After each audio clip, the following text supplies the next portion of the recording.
നമ്മുടെ ഇന്നത്തെ ചർച്ചാ വിഷയത്തിലേക്ക് കടക്കുകയാണ്. ഗൾഫ് രാഷ്ട്രങ്ങളെ ബന്ധിപ്പിച്ചുള്ള GCC റെയിൽ പദ്ധതിക്ക് വേഗം കൂടുന്നു.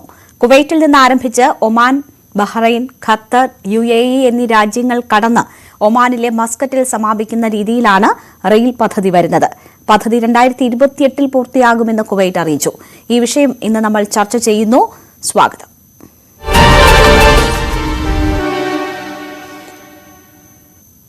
ചർച്ചയിൽ ശ്രീ ഭാസ്കർ രാജ്, മാധ്യമപ്രവർത്തകൻ, ശ്രീ അജി കുര്യാക്കോസ്, സാമൂഹ്യ നിരീക്ഷകൻ, ശ്രീ ബെനൻ BS, ഇടത് സഹയാത്രികൻ എന്നിവരാണ് പങ്കെടുക്കുന്നത്. ആദ്യം ശ്രീ ഭാസ്കർ രാജ്, ഇതിപ്പോൾ GCC രാഷ്ട്രങ്ങൾക്കിടയിൽ യൂണിഫൈഡ് ടൂറിസ്റ്റ് വിസ വരികയാണ്.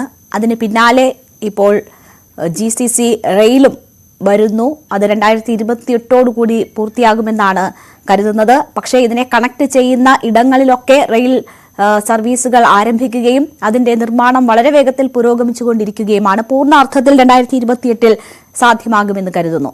എന്തൊക്കെയാണ് ഇതിന്റെ സാധ്യതകൾ? എന്തൊക്കെയാണ് പ്രതീക്ഷിക്കുന്നത്? ആദ്യമായി ഗൾഫ് രാജ്യങ്ങളെല്ലാം കൂടെ ചേർന്നിട്ട് ഒരു കോമൺ മാർക്കറ്റ് 2000-ൽ വിഭാവനം ചെയ്തായിരുന്നു. കോമൺ മാർക്കറ്റ് അതോടൊപ്പം തന്നെ കോമൺ മാർക്കറ്റിനോട് അനുബന്ധിച്ച് തന്നെ ഉണ്ടായിരുന്നു, വിഭാവനം ചെയ്തായിരുന്നു. കോമൺ കറൻസി കൂടെ പ്ലാൻ ചെയ്തിട്ടുണ്ടായിരുന്നു. പക്ഷേ മറ്റു പല കാരണങ്ങൾ കൊണ്ടും അത് നടക്കാതെ പോയി. പക്ഷേ കോമൺ മാർക്കറ്റ് ഇപ്പോൾ തന്നെ നിലവിലായിരിക്കുകയാണ്. അതായത് ഈ രാജ്യങ്ങൾ തമ്മിലുള്ളതായ വ്യാപാര വ്യവസായ ബന്ധങ്ങൾ വളരെ ശക്തമായിക്കൊണ്ടിരിക്കുകയാണ്, കൂടിക്കൊണ്ടിരിക്കുകയാണ്. കാര്യം ഉദാഹരണത്തിന് UAE-യിൽ നിന്നും പിന്നെ ഉൽപ്പന്നങ്ങൾ സൗദി അറേബ്യയിൽ വിൽക്കുന്നതിനും സൗദി അറേബ്യയിലെ ഉൽപ്പന്നങ്ങൾ ഇവിടെ കൊണ്ടുവരുന്നതിനും വേണ്ടിയിട്ടും ചില ഡ്യൂട്ടി എക്സംഷൻ ഒഴികെ മറ്റു പലതും അപ്പോൾ വ്യാപാര വ്യവസായ ബന്ധങ്ങൾ വളരെ വർദ്ധിച്ചുകൊണ്ടിരിക്കുകയാണ്. അതിന്റെ ഭാഗമായിട്ടായിരുന്നു ഈ കോമൺ മാർക്കറ്റിന്റെ അത് വിജയത്തിൽ എത്തുന്നതിന്റെ ഏറ്റവും പ്രധാനം എന്ന് പറഞ്ഞു കഴിഞ്ഞാൽ ട്രാൻസ്പോർട്ടേഷൻ ഫെസിലിറ്റീസ് ഉണ്ടാക്കുക എന്നുള്ളതാണ്. അപ്പൊ അതുകൊണ്ടായിരുന്നു ഈ GCC കോമൺ റെയിൽവേ ഒരു വിഭാവനം ചെയ്തത്. അതിപ്പോൾ സാധ്യമായിക്കൊണ്ടിരിക്കുകയാണ്. അത് നേരത്തെ രേണുക പറഞ്ഞ പോലെ തന്നെ അതാത് രാജ്യങ്ങളിൽ ഓരോ മെട്രോ ലൈനും റെയിൽവേ ലൈനുകളും നേരത്തെ തന്നെ തുടങ്ങിയിട്ടുണ്ട്. ഉദാഹരണത്തിന് ഏറ്റവും സക്സസ്ഫുൾ ആയിട്ട് ചെയ്തിട്ടുള്ളതെന്ന് പറഞ്ഞാൽ UAE-യിലാണ്. ദുബായ് മെട്രോ ഉണ്ട്. ദുബായ് മെട്രോ അതുപോലെ തന്നെ എത്തിഹാദ് റെയിൽ എന്ന് പറയുന്നത് അബുദാബിയെയും മറ്റ് എമിറേറ്റ്സുകളെയും ബന്ധപ്പെടുത്തുന്ന റെയിൽവേ തുടങ്ങിയിട്ടുണ്ട്. ദോഹ മെട്രോ തുടങ്ങിയിട്ടുണ്ട്. ദോഹ മെട്രോ തുടങ്ങിയെന്ന് പറഞ്ഞു കഴിഞ്ഞാൽ നമ്മുടെ ഇതിനോടനുബന്ധിച്ചിട്ടായിരുന്നു, വേൾഡ് കപ്പിനോടനുബന്ധിച്ചിട്ട് ദോഹ മെട്രോ തുടങ്ങിയിട്ടുണ്ട്. കുവൈറ്റിലുണ്ട്. സൗദി അറേബ്യയിലെ റിയാദ് മെട്രോ എന്ന് പറയുന്നത് അടുത്ത വർഷം നിലവിൽ വരും. ഈ മെട്രോകളെ തമ്മിൽ ബന്ധിക്കുന്നതോടുകൂടി ബന്ധിപ്പിച്ചാൽ മാത്രം മതിയാകും. അപ്പം അതായത് ഒരു വിപുലമായ ഈ ഒരു പ്രോഗ്രാം പെട്ടെന്ന് സാധ്യമാക്കാനുള്ള ഏറ്റവും വലിയ മാർഗം എന്ന് പറയുന്നത്, നല്ല മാർഗം, ഈ മെട്രോകളെ തമ്മിൽ ബന്ധപ്പെടുത്തുകയാണ്, ഈ റെയിലുകളെ തമ്മിൽ ബന്ധപ്പെടുത്തുകയാണ്. അപ്പൊ അത് എന്തായാലും സാധ്യമാകും. 2177 കിലോമീറ്റർ, 2117 കിലോമീറ്റർ നീളത്തിലുള്ള 2200 തന്നെ നീളമുള്ള ഈ റെയിൽവേ വരുന്നതോടുകൂടി യാത്ര സുഗമമാകും. പക്ഷെ അതിനേക്കാൾ ഏറ്റവും പ്രധാനമുള്ള ഒരു കാര്യം എന്ന് പറയുന്നത് യാത്രയുടെ സ്പീഡ് വർദ്ധിക്കും. കൂടുതൽ രാജ്യങ്ങൾ തമ്മിൽ നേരത്തെ രേണുക പറഞ്ഞ പോലെ തന്നെ അടുത്ത വർഷം ആദ്യം തന്നെ കോമൺ GCC വിസ വരികയാണ്. GCC ടൂറിസ്റ്റ് വിസ വരുന്നുണ്ട്. അപ്പോൾ ഈ ടൂറിസ്റ്റ് വിസ വരുന്നതോടുകൂടി യാത്രക്കാർക്ക് വേണ്ടിയിട്ട് സൗകര്യം വർദ്ധിക്കും. കൂടുതൽ യാത്രക്കാർ, പ്രത്യേകിച്ചും ഇന്ത്യയിൽ നിന്നും മറ്റും കൂടുതൽ സന്ദർശകർ ഇവിടെ എത്തും. അവർക്ക് മറ്റ് രാജ്യങ്ങൾ സന്ദർശിക്കാനുള്ള സൗകര്യം ഉണ്ടാകും. അതോടൊപ്പം തന്നെ ഏറ്റവും കൂടുതൽ പ്രയോജനം ഉണ്ടാകാൻ പോകുന്നത് വ്യാപാര ചരക്ക് ഗതാഗതത്തിനാണ്. ചരക്ക് ഗതാഗതത്തിൻ്റെതോടൊപ്പം തന്നെ ഉള്ളത് നമുക്ക് എൻവറോൺമെന്റൽ ബെനിഫിറ്റ്സ് ആണ്. അതായത് ഏതാണ്ട് 22 ലക്ഷം കാർബൺ എമിഷനാണ് ഇതോടുകൂടി ഇല്ലാതാക്കുന്നത്. ഇവിടെ എല്ലാ രാജ്യങ്ങളും ഇപ്പൊ ഈ കഴിഞ്ഞിടയിൽ UAE-യിൽ ഉണ്ടായിരുന്നു COP28 എന്ന് പറഞ്ഞു കഴിഞ്ഞാൽ ഒരു മീറ്റിംഗ് ഉണ്ടായിരുന്നു. ആ ഉച്ചകോടിയിൽ അവർ തീരുമാനിച്ചെന്ന് പറഞ്ഞു കഴിഞ്ഞാൽ നമുക്ക് പിന്നെ ഓൾട്ടർനേറ്റീവ് എനർജി, അതുപോലെ തന്നെ ഫോസിൽ ഫ്യൂവലിന്റെ ഉപയോഗം കുറയ്ക്കുക, അതോടൊപ്പം തന്നെ ആഗോള താപനം കുറയ്ക്കുന്നതിന് വേണ്ടിയിട്ട് കാർബൺ എമിഷൻ കുറയ്ക്കുക എന്നുള്ളത്. അതിന്റെ എല്ലാം ഒരു വിജയത്തിലെത്താനായിട്ട് ഈ റെയിൽവേ വരുന്നതോടുകൂടി അത് സാധ്യമാകുന്നുണ്ട്. തീർച്ചയായും അങ്ങനെ നിരവധി സാധ്യതകളുണ്ട്, പ്രതീക്ഷകളുണ്ട് GCC റെയിലിനെ സംബന്ധിച്ച്. ശ്രീ അജി കുര്യാക്കോസ്, കേരളത്തിൽ ഒരു മെട്രോ വന്നാൽ നിങ്ങൾ ചോദിക്കും ആർക്കാണ് ഇത്ര വേഗത്തിൽ പോകേണ്ടത് എന്ന് ചോദിക്കും. ഇതിപ്പോൾ ദുബായ് മെട്രോ 2009-ൽ വന്നതിന് ശേഷം അത് വളരെ സക്സസ് ആണ്. താങ്കൾ ഉൾപ്പെടെയുള്ളവർ അതിൽ യാത്ര ചെയ്യുകയും അതിൻ്റെ സൗകര്യങ്ങൾ പ്രയോജനപ്പെടുത്തുകയും ചെയ്യുന്നവരാണ്. ഇനിയിപ്പോൾ GCC രാഷ്ട്രങ്ങളെ ബന്ധിപ്പിച്ചൊരു റെയിൽ വരാൻ പോവുകയാണ്. സ്വാഭാവികമായും അതിന്റെ സാധ്യതകൾ സംബന്ധിച്ചുള്ള സ്വപ്നങ്ങളും പ്രതീക്ഷകളും താങ്കൾക്കും ഉണ്ടാകുമല്ലോ, പങ്കുവയ്ക്കൂ. തീർച്ചയായിട്ടും. കാരണം 2008-ലാണ് ഇത്തരം ഒരു പദ്ധതിയെ കുറിച്ച് ചർച്ച ആരംഭിക്കുന്നത്. അതിന് പലതരത്തിലുള്ള കടമ്പകളും കടക്കേണ്ടതായിട്ട് വന്നു. എങ്കിലും 2024-25 കൂടിയിട്ട് ഇത് പൂർത്തിയാകുമെന്നുള്ളതാണ് പ്രതീക്ഷ. $200 ബില്യൺ ചെലവിലാണ് ഈ ഒരു പദ്ധതി ആസൂത്രണം ചെയ്തിട്ടുള്ളത്. ഇതിന്റെ ഒരു പ്രത്യേകത എന്ന് പറയുന്നത്, ഈ ഒരു പദ്ധതി രൂപകൽപ്പന ചെയ്തപ്പോൾ തന്നെ ഇതിന്റെ എല്ലാ തരത്തിലും പ്രോസ് ആൻഡ് കോൺസ് എല്ലാം വളരെ വിശദമായി പരിശോധിച്ച് ധാരാളം എഞ്ചിനീയേഴ്സ്, വിദേശ രാജ്യങ്ങളിൽ നിന്നുള്ള എഞ്ചിനീയർമാരടക്കം ധാരാളം എഞ്ചിനീയർമാരും, അതുപോലെ തന്നെ ജിയോഗ്രഫിക്കലായിട്ട് ഇതിന് വരുന്ന മാറ്റങ്ങൾ, ഇത് എന്തൊക്കെ തരത്തിൽ ഈ ജിയോഗ്രഫിക്കലായിട്ട് എന്തൊക്കെ തരത്തിൽ ഇതിന് പ്രത്യാഘാതങ്ങൾ ഉണ്ടാകും എന്നുള്ള പഠനവും നടത്തി ഇതെല്ലാം വളരെ കൃത്യമായിട്ട് നടത്തിയിട്ടാണ് ഇത്തരത്തിലുള്ള ഒരു പദ്ധതി കൊണ്ടുവന്നത്. മാത്രമല്ല 2000 കിലോമീറ്റർ നീളത്തിലാണ് ഈ ഒരു പദ്ധതിയുടെ ഈ റെയിൽ പദ്ധതിയുടെ 2000 കിലോമീറ്റർ ആണ് ഇതിന്റെ ഒരു ദൂരം എന്ന് പറയുന്നത്. അതോടൊപ്പം തന്നെ ഇതില് 5 രാജ്യങ്ങൾ 6 രാജ്യങ്ങളാണ് ഇതിനകത്ത്. കുവൈറ്റിൽ നിന്ന് തുടങ്ങി മനാമയിൽ, അതായത് ഒമാനിലെ മനാമയിൽ അവസാനിക്കുന്ന രീതിയിലാണ് ഇതിന്റെ രൂപകൽപ്പന ചെയ്തിട്ടുള്ളത്. ഇതിന്റെ ഫലങ്ങൾ ഇത് അനുഭവിക്കുന്ന ഇത് ഉപയോഗിക്കുന്ന ആളുകൾ, ഇതിന്റെ ഉപയോഗിക്കുന്ന ആളുകളുടെ ആവശ്യം, കാരണം ഇവിടെ ഒരു റെയിൽ പദ്ധതി എങ്ങനെയില്ല, മെട്രോ ഉണ്ട്, ദുബായിൽ മാത്രമായിട്ട് ഒതുങ്ങി നിൽക്കുന്ന മെട്രോ ഉണ്ടെങ്കിൽ കൂടി ഇത്തരത്തിലുള്ള ബൃഹത്തായിട്ടുള്ള ഒരു റെയിൽ പദ്ധതി UAE-യിലില്ല. ഓരോ സംസ്ഥാനങ്ങളും ഗൾഫ് രാജ്യങ്ങളിൽ തന്നെ ഇല്ല. അപ്പോൾ ഇത് ഒരു ആവശ്യമാണ്, കാലഘട്ടത്തിന്റെ ആവശ്യമാണ്. കാലങ്ങളായിട്ട് ഇത്തരം ഒരു പദ്ധതിയെ കുറിച്ച് എല്ലാവരും വിഭാവനം ചെയ്യുന്നതാണ്. ഷെങ്കൻ വിസ പോലെയുള്ള വിസ സമ്പ്രദായം ഇന്ത്യയിൽ GCC-യിൽ കൊണ്ടുവരികയും അതുപോലെ തന്നെ ഈ രാജ്യങ്ങൾ നേരത്തെ ഭാസ്കർ രാജ് സാർ പറഞ്ഞതുപോലെ തന്നെ ടൂറിസം, അതുപോലെ തന്നെ ട്രാൻസ്പോർട്ടേഷൻ, ട്രേഡ്, ഇത്തരം 3T ചേർന്നിട്ടുള്ള കാര്യങ്ങളെ കുറിച്ച് അതിന്റെ ഡെവലപ്മെന്റിന് വേണ്ടിയിട്ടാണ് ഇത്തരം പദ്ധതികൾ വിഭാവനം ചെയ്തിട്ടുള്ളത്. നേരത്തെ മാഡം സൂചിപ്പിച്ചതുപോലെ തന്നെ ഞങ്ങളെ പോലുള്ള ആളുകൾ പലപ്പോഴും പല കാര്യങ്ങളും എതിർത്തിട്ടുണ്ട്. അത് നല്ലതിന് വേണ്ടിയിട്ടുള്ള എതിർപ്പാണ് നടന്നിട്ടുള്ളത്. കേരളത്തിനെ സംബന്ധിച്ച് കേരളത്തില് പദ്ധതികൾ കൊണ്ടുവരുമ്പോൾ ശ്രീ അജി കുര്യാക്കോസ്, താങ്കൾ തന്നെ പറഞ്ഞു GCC രാഷ്ട്രങ്ങൾക്കിടയിൽ ഈ റെയിൽ സംവിധാനം വരുന്നത് കാലഘട്ടത്തിന്റെ ആവശ്യമാണെന്ന്. അതാണ് ഇവിടെയുള്ളവരും റെയിലിനെ അനുകൂലിക്കുന്നവരും പറഞ്ഞത്. തീർച്ചയായിട്ടും, കാരണം റെയിൽ എന്ന് പറഞ്ഞ പദ്ധതിയെ നമ്മൾ അനുകൂലിക്കുന്നില്ല എന്ന് പറയുന്നില്ലല്ലോ. പക്ഷെ അതിന്റെ DPR, അതിന്റെ ആ പദ്ധതി രേഖയെ നമ്മൾ എതിർക്കുന്നത്. കാരണം അത്തരത്തിലുള്ള ഒരു പദ്ധതി ഇവിടെ കേരളത്തിൽ കൊണ്ടുവന്നിട്ട് കേരളത്തിന് അത് യാതൊരു തരത്തിലുള്ള ഗുണവും ചെയ്യുന്നില്ല എന്നുള്ളതാണ് നമ്മൾ മനസ്സിലാക്കേണ്ടത്. അപ്പൊ അത് നമ്മൾ നേരത്തെ ചർച്ച ചെയ്തിട്ടാണ്. അപ്പൊ പദ്ധതി രൂപകൽപ്പന ചെയ്യുമ്പോൾ ആദ്യമായിട്ട് വേണ്ടത് ഇതിനെ കുറിച്ചുള്ള ഒരു ദീർഘവീക്ഷണം വേണം എന്നുള്ളതാണ് നമ്മൾ പറഞ്ഞു വരുന്നത്. 2008 UAE-യിലെ GCC rail, Gulf countries GCC rail കൊണ്ടുവരുന്ന സമയത്ത് എല്ലാ രാജ്യങ്ങളും ചേർന്ന് 4-5 വർഷം കൃത്യമായിട്ടുള്ള ചർച്ചകൾ നടത്തുകയും വിദേശ രാജ്യങ്ങളിൽ നിന്നുള്ള എഞ്ചിനീയർമാരും അതുപോലെ തന്നെ ഇവിടുത്തെ ലോക്കലായിട്ടുള്ള എഞ്ചിനീയർമാരും എല്ലാം ചേർന്ന് ഈ പദ്ധതിയുടെ വരും വരായികളെ കുറിച്ച് ചർച്ച ചെയ്യാനുണ്ടായിട്ടുള്ളത്. ആ ചർച്ച ചെയ്തതിനു ശേഷമാണ് ഇതിന്റെ ഒരു DPR തയ്യാറാക്കുകയും ആ DPR എല്ലാ രാജ്യങ്ങളും അംഗീകരിക്കുകയും ഈ രാജ്യത്തിന് ആവശ്യമാണ് എന്നുള്ളത് കൊണ്ടാണ്, ഈ മേഖലയ്ക്ക് ഇത് ആവശ്യമാണ് എന്നുള്ളത് കൊണ്ടാണ്. നമുക്ക് മനസ്സിലാക്കണം, ഇത്തരത്തിലുള്ള റെയിൽ പദ്ധതി ഈ GCC രാജ്യങ്ങളിൽ ഇല്ല. കാരണം മറ്റൊരു ഓൾട്ടർനേറ്റീവ് ഉണ്ടെങ്കിൽ, ഒരു ഓൾട്ടർനേറ്റീവായിട്ട് എന്തെങ്കിലും പദ്ധതി ഉണ്ടെങ്കിൽ അത് നമുക്ക് മനസ്സിലാക്കാം. ഇത്തരത്തിലുള്ള ഒരു ഓൾട്ടർനേറ്റീവ് ഇല്ല. ഇതാണ് ഈ രാജ്യങ്ങളുടെ എല്ലാ നിലനിൽപ്പിനും നേരത്തെ പറഞ്ഞ 3T, ടൂറിസം, ട്രേഡ്, അതുപോലെ തന്നെ ട്രാൻസ്പോർട്ടേഷൻ, ഇത്തരം 3 കാര്യങ്ങൾക്ക് ഇത് ഇമ്പോർട്ടന്റ് ആണ് എന്നുള്ളത് മനസ്സിലാക്കിക്കൊണ്ടാണ് ഈ പദ്ധതി കൊണ്ട്. അതുകൊണ്ടാണ് ആരും എതിർക്കാത്തത്. ഈ 6 രാജ്യങ്ങളിൽ വ്യത്യസ്ത രാജാക്കന്മാരാണ് ഭരണം നടത്തുന്നത്. വ്യത്യസ്ത രാജഭരണങ്ങൾ നടക്കുന്ന രാജ്യങ്ങളാണ് ഇതെല്ലാം. അല്ലാതെ ഇത് ഒരു രാജ്യത്തിന്റെ കീഴിൽ ഒരു കൊച്ചു രാജാവ് നടത്തുന്ന ഭരണമല്ല ഇത്.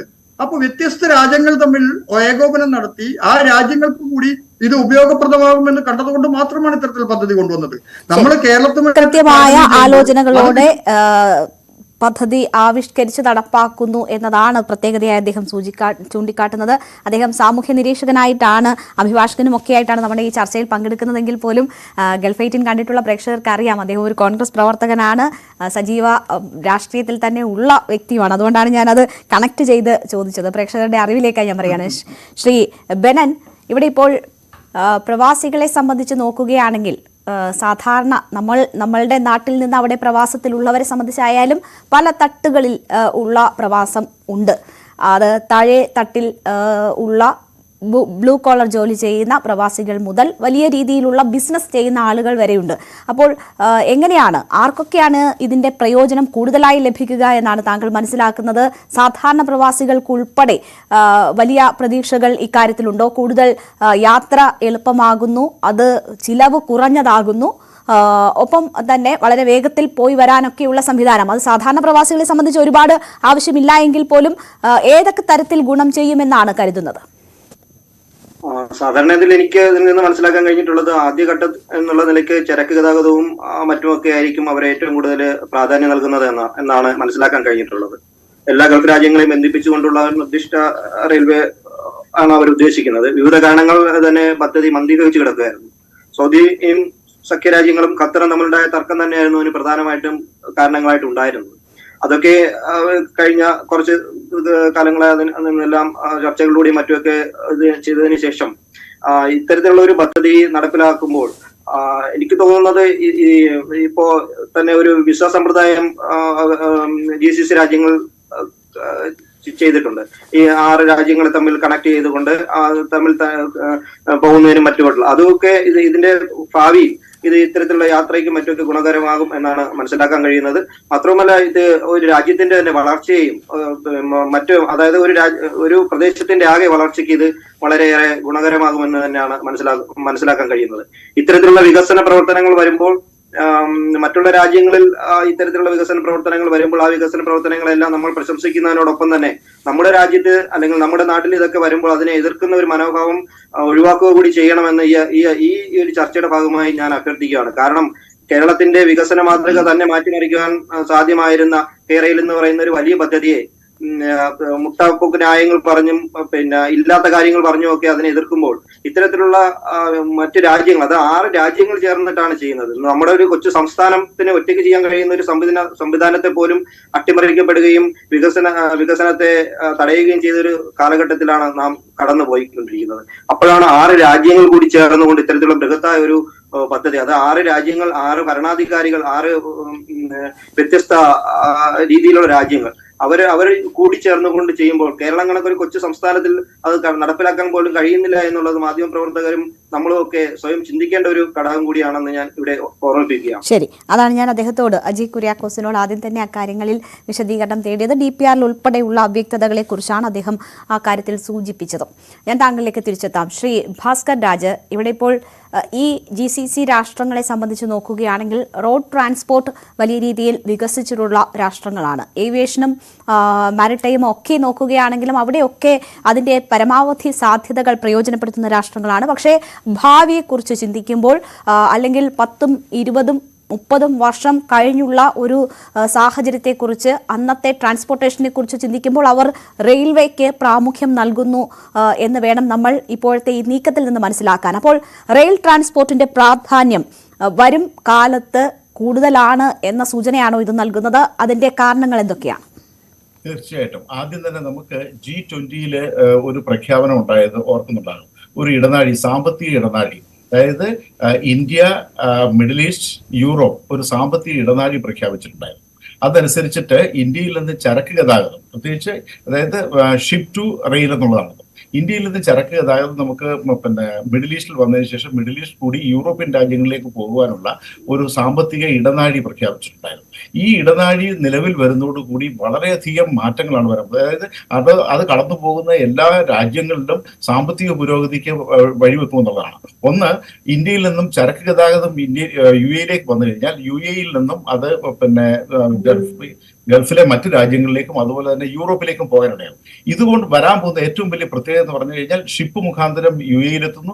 UAE-യിൽ നിന്നും അത് റെയിൽവേ വഴി ചരക്ക് നീക്കുകയാണ്. അപ്പം അല്ലെങ്കിൽ ഇപ്പോൾ ഉള്ളതെന്ന് പറഞ്ഞു കഴിഞ്ഞാൽ കപ്പൽ മുഖാന്തരമാണ് പോകേണ്ടത്. അതിനെടുക്കുന്ന സമയത്തിന്റെ ഏതാണ്ട് 40% വേഗത്തിലാണ് ഈ ചരക്ക് ഗതാഗതം സാധ്യമാകുന്നത്. അതോടൊപ്പം തന്നെ ചരക്കിന്റെ കൂലിയും കുറയുന്നുള്ളതാണ്, അതായത് ഫ്രൈറ്റ് റേറ്റും കുറയുകയാണ്.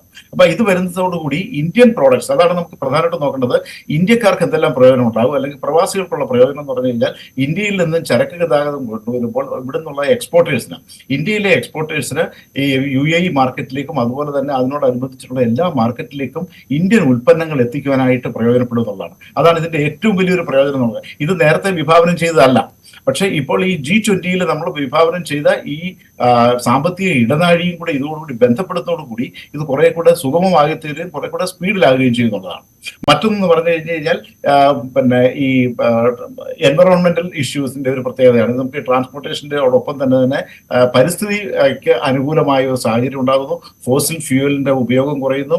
നേരത്തെ ഞാൻ പറഞ്ഞ പോലെ തന്നെ 22 ലക്ഷം ടൺ ആണ് പിന്നെ കാർബൺ സേവിങ് ഉണ്ടാകാൻ പോകുന്നത്. കാർബൺ അത്രയും കുറയുകയാണ്. അപ്പം ആഗോള താപനം കുറയുന്നതിന് വേണ്ടിയിട്ട് ഉപയോഗിക്കാൻ പറ്റുന്നുണ്ട്. പിന്നെ മറ്റൊന്ന് പറഞ്ഞു കഴിഞ്ഞാൽ ഇതാണ്. പിന്നെ ഒരു കാര്യം പറഞ്ഞ പ്രവാസികളെ സംബന്ധിച്ചിടത്തോളം നമുക്ക് വരാൻ പോകുന്നത്, ഇന്ത്യയും UAEയും തമ്മിൽ നേരത്തെ ഒരു എഗ്രിമെന്റ് സൈൻ ചെയ്തിട്ടുണ്ടായിരുന്നു, സീപ്പ എന്ന് പറഞ്ഞിട്ടുണ്ട്, കോംപ്രിഹെൻസീവ് ഇക്കണോമിക് പാർട്ട്ണർഷിപ്പ് എഗ്രിമെന്റ്, സമഗ്ര സാമ്പത്തിക സഹകരണ ഒരു ഉടമ്പടി ഉണ്ടായിരുന്നു. അതനുസരിച്ചിട്ട് ഇന്ത്യൻ കമ്പനികൾക്ക് UAEയിൽ സെറ്റപ്പ് ചെയ്തതിനു ശേഷം അവർക്ക് ഇവിടെ ഫാക്ടറികൾ തുടങ്ങുകയും ഉൽപ്പന്നങ്ങൾ ഉണ്ടാക്കുകയും ഇത് GCCയിലെ മറ്റ് രാജ്യങ്ങളിലേക്ക് കയറ്റുമതി ചെയ്യുന്നതിനും, അതായത് മെയ്ഡ് ഇൻ UAE എന്നുള്ള ഒരു ലേബലിൽ അവർക്ക് 20 രാജ്യങ്ങളിലേക്ക് 20 മാർക്കറ്റുകളിലേക്ക് ഇന്ത്യൻ ഉൽപ്പന്നങ്ങൾ എത്തിക്കാനായിട്ട് കഴിയും. ഇത് ഇന്ത്യൻ പ്രവാസികളായ സംരംഭകർക്ക് വളരെയധികം പ്രയോജനപ്പെടുന്ന കാര്യമാണ്. അപ്പൊ ഇതിന്റെ ദൂരവ്യാപകമായ പ്രയോജനങ്ങൾ നമ്മൾ കാണുന്നതിനേക്കാളും വളരെ കൂടുതലാണെന്നാണ് ഞാൻ പറയുന്നത്. തീർച്ചയായും പ്രവാസി വ്യവസായികളെ സംബന്ധിച്ച് വളരെയധികം പ്രയോജനപ്പെടും ഈ പദ്ധതി എന്ന കാര്യത്തിൽ സംശയമില്ല. ശ്രീ ഭാസ്കർ രാജ്, ഇവിടെ ഇപ്പോൾ സാധാരണ പ്രവാസികളെ സംബന്ധിച്ച് ഈ GCC രാഷ്ട്രങ്ങൾക്കിടയിൽ ടൂറിസ്റ്റ് വിസയിൽ പോകാൻ കഴിയുന്നു എന്നത്, ഒപ്പം തന്നെ ഈ GCC റെയിൽ വരുന്നു എന്നത് അവരെ ഏതൊക്കെ തരത്തിലായിരിക്കും സ്വാധീനിക്കുക? സാധാരണ പ്രവാസികളെ സംബന്ധിച്ച് അത്തരം യാത്രകൾ അനിവാര്യമാകുന്ന സാഹചര്യങ്ങളുണ്ടോ? ഇതവർക്ക് ഏതെങ്കിലും തരത്തിൽ കൂടുതൽ അവസരങ്ങളോ സാധ്യതകളോ നൽകുന്നതാകുമോ? അതെ, അതിലേക്ക് വരുന്നതിന് മുമ്പ് മറ്റൊരു കാര്യം എന്ന് പറഞ്ഞു കഴിഞ്ഞാൽ, ഈ റെയിൽവേ പ്രോജക്റ്റുകൾ കംപ്ലീറ്റ് ആകുന്നതോടുകൂടി അനേകം തൊഴിലവസരങ്ങൾ വർദ്ധിക്കാൻ പോവുകയാണ്. അതായത് ഈ റെയിൽ കടന്നു പോകുന്ന ഭാഗങ്ങളിൽ ഉണ്ടാകുന്നതായ ഉൽപ്പന്നങ്ങൾക്ക് വേണ്ടിയിട്ടുള്ള ഫാക്ടറികൾ ഉണ്ടാകുന്നുണ്ട്. അതുപോലെ തന്നെ സാമ്പത്തിക പുരോഗതി വരുന്നതോടൊപ്പം അത്രയും അധികം തൊഴിലാളികളെ ആവശ്യമായിട്ട് വരും. അപ്പൊ ഇൻഡയറക്റ്റ് ആയിട്ട് കൂടുതൽ തൊഴിലവസരങ്ങൾ ഉണ്ടാക്കുന്ന ഒരു കാര്യം.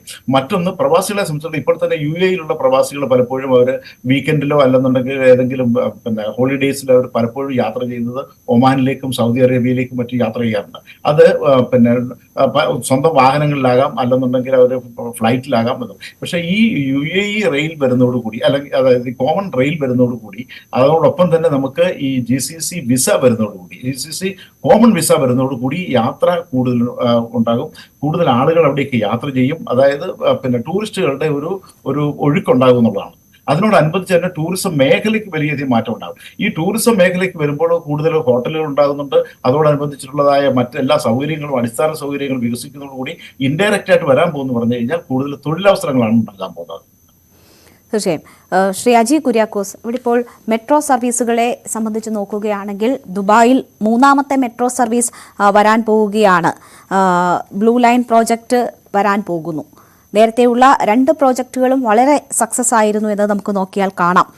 ദോഹ മെട്രോയെ സംബന്ധിച്ചായാലും റിയാദ് മെട്രോയെ സംബന്ധിച്ചായാലും ഇത്തിഹാദ് റെയിൽ അതിനെ സംബന്ധിച്ചായാലും ഒക്കെ അതൊരു സക്സസ് ആണ്. ഇത്തിഹാദ് വരാനിരിക്കുന്നു എങ്കിൽ പോലും അതൊക്കെ വലിയ രീതിയിലുള്ള സക്സസ് ആണ്. അത്തരം പുതിയ പ്രോജക്റ്റുകൾ ആവിഷ്കരിക്കുന്നത് പോലും നിലവിലുള്ള പദ്ധതികൾ സക്സസ് ആകുകയും ജനങ്ങൾ അതിനോട് സഹകരിക്കുകയും അത് പരിസ്ഥിതിക്കായാലും മറ്റെല്ലാ തരത്തിലും ഗുണകരമാകുന്നു എന്ന ബോധ്യത്തിന്റെ അടിസ്ഥാനത്തിലാണല്ലോ. അപ്പോൾ സാധാരണ യാത്രക്കാർ എന്ന നിലയിൽ പോലും മെട്രോയെ ആളുകൾ ഇരുകയും നീട്ടി സ്വീകരിക്കുന്നു എന്നതാണോ നമ്മൾ കാണേണ്ടത്? ഇതിപ്പോൾ ന്യൂ ഇയർ ആഘോഷങ്ങൾക്ക് UAE തയ്യാറെടുക്കുകയാണ്. അവിടെ നിന്നുള്ള അറിയിപ്പുകൾ പരമാവധി പൊതുഗതാഗത സംവിധാനങ്ങൾ ഉപയോഗിക്കണം എന്ന നിർദ്ദേശമാണ് വരുന്നത്. അപ്പോൾ കഴിഞ്ഞ തവണയൊക്കെ ആ ഘട്ടങ്ങളിലൊക്കെ വലിയ രീതിയിൽ ആളുകൾ മെട്രോ സർവീസ് ഉപയോഗിക്കുന്നതിന്റെ കണക്കുകളൊക്കെ നമ്മൾ പുറത്ത് വന്നത് കാണുന്നതാണ്. അപ്പോൾ ആളുകളും ഇത്തരം സംവിധാനങ്ങൾ കൂടുതൽ പ്രിഫർ ചെയ്യുന്നു എന്ന് വേണമോ നമ്മൾ മനസ്സിലാക്കാൻ?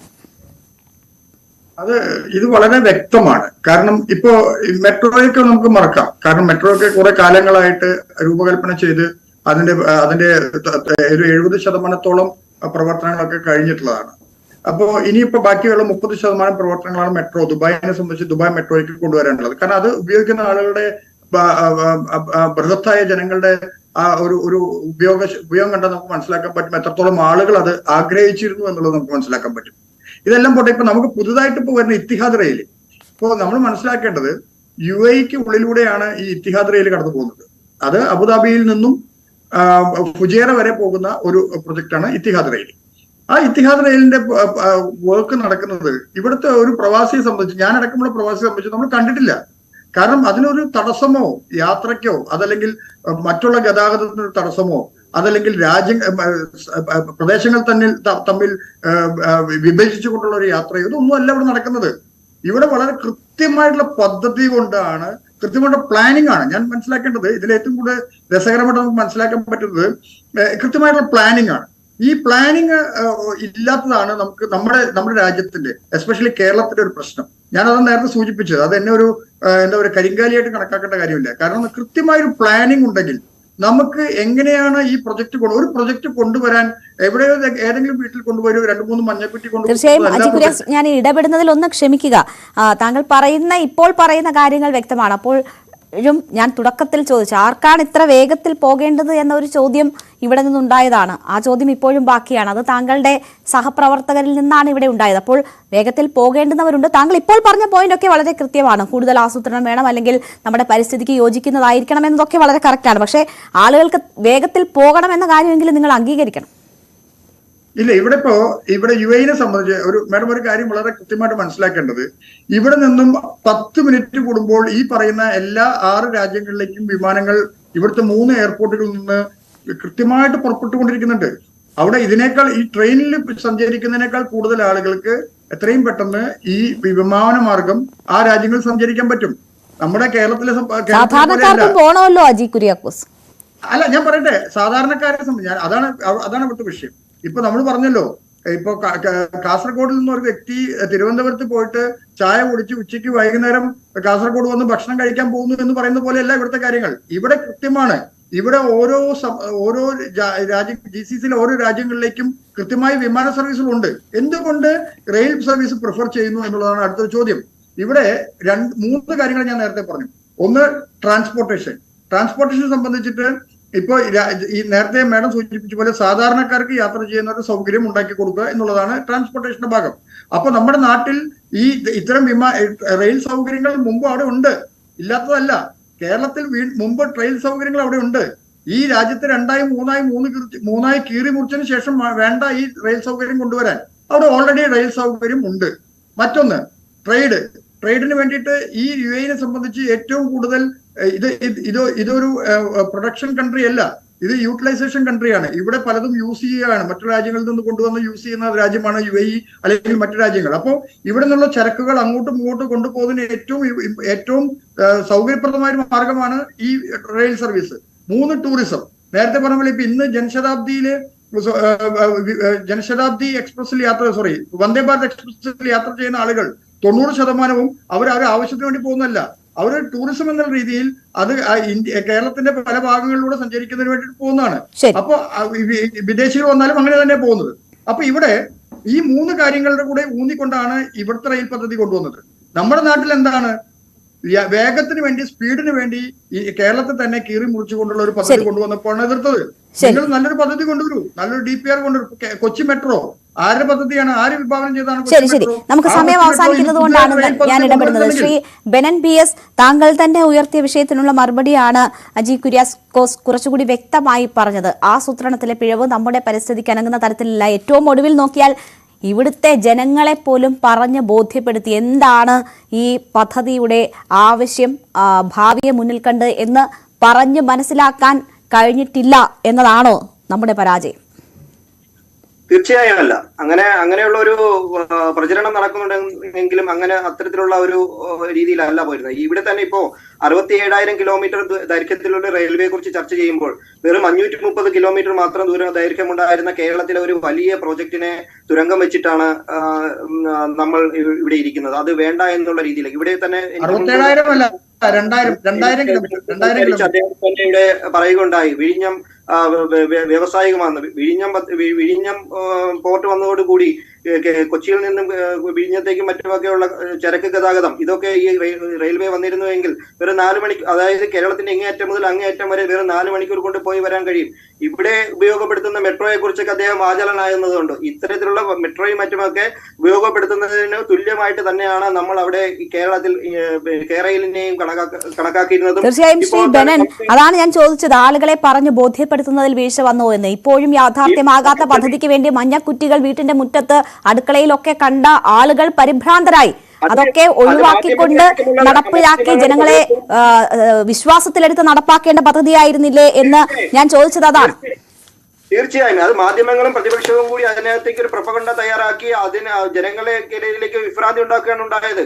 ഇതിന്റെ കേന്ദ്ര സർക്കാർ പദ്ധതിക്ക് അനുവാദം നൽകുന്നതിന് മുൻപ് തന്നെ കേരളം അതിൻ്റെതായ എല്ലാ സെറ്റിൽമെന്റുകളും ചെയ്തു വെച്ച് അതിനുള്ള തയ്യാറെടുപ്പുകളായിരുന്നു. സാധാരണ കാലങ്ങളായി നമ്മൾ മനസ്സിലാക്കുന്നത് ഒരു പദ്ധതിക്ക് അനുവാദം കിട്ടിയതിനു ശേഷം ഓരോ പദ്ധതികൾ ആരംഭിക്കുകയും വർഷങ്ങൾ എടുക്കുകയാണ് ചെയ്യുന്നത്. ഇത് ദ്രുതഗതിയിൽ കാര്യങ്ങൾ നടപ്പിലാക്കുന്നതിന് വേണ്ടിയിട്ടാണ് ഈ മഞ്ഞക്കുറ്റി എന്ന് പറയുന്നത് ഒരു വലിയ മാധ്യമ സൃഷ്ടിയോ അല്ലെങ്കിൽ GCCയിലെ റെയിൽ സംവിധാനമാണ്, പുതുതായി വരുന്ന റെയിൽ സംവിധാനമായിരുന്നു നമ്മുടെ ചർച്ച. സ്വാഭാവികമായും എന്തായാലും പ്രവാസികളും മലയാളികളായതുകൊണ്ട് നമ്മൾ ഇവിടുത്തെ ഒരു കമ്പാരിസൺ ആ വിഷയത്തിൽ ഉണ്ടാകുമെന്നത് യാഥാർത്ഥ്യമാണ്. എന്തായാലും എന്റെ സമയം അവസാനിക്കുന്നത് കൊണ്ട് ഞാൻ ഇടപെടുന്നു. വളരെ നന്ദി ശ്രീ ഭാസ്കർ രാജ്, ശ്രീ അജി കുര്യാക്കോസ്, ശ്രീ ബെനൻ PS ഈ ചർച്ചയിൽ പങ്കെടുക്കുന്നു. പൂർത്തിയാക്കിയോ? രാഷ്ട്രീയം പറയുന്നത് സാറിന് ഇഷ്ടമല്ലാത്തതുകൊണ്ടാണ് അവസാനം ഞാൻ രാഷ്ട്രീയം പറയുന്നത് കൊണ്ട് തന്നെയാണ് ഞാൻ പറഞ്ഞത്. നമ്മൾ ഏത് പ്രോജക്റ്റ് വന്നു കഴിഞ്ഞാലും നമ്മൾ ലക്ഷ്യമിടുന്നത് എന്താണ്? ഇപ്പൊ ഈ ഗൾഫ് രാജ്യങ്ങളിലാണെന്നുണ്ടെങ്കിൽ ഏത് രാജ്യത്താണെങ്കിലും ലക്ഷ്യമിടുന്നത് സാമ്പത്തിക പുരോഗതിയും ജനങ്ങളുടെ സൗകര്യവും അവരുടെ ഉന്നമനവുമാണ് നമ്മൾ ലക്ഷ്യമിടുന്നെങ്കിൽ ഏത് പ്രോജക്റ്റ് കൊണ്ടുവരുന്നത് ആ ലക്ഷ്യത്തോടു കൂടിയാണ്. പക്ഷെ ഇത് ഏത് സാധ്യമാകുമ്പോഴും ഇതിന് കിട്ടുന്ന ഒരു രാഷ്ട്രീയ ലാഭമുണ്ട്. ഇത് ആര് കൊണ്ടുവന്നു, അവർക്ക് എന്ത് ലാഭം എന്നുള്ളതാണ്. അവർക്ക് ജനങ്ങളുടെ ഇടയിൽ കയ്യടി വാങ്ങുന്നതിന് വേണ്ടിയിട്ട് മാത്രമാണ് ഇത് എപ്പോഴും നോക്കുന്നത്. അപ്പൊ ആര് കൊണ്ടുവന്നു കഴിഞ്ഞാൽ അവർക്ക് കയ്യടി പോകരുത് എന്നുള്ള ഒരു ഉദ്ദേശം മാത്രമാണ്.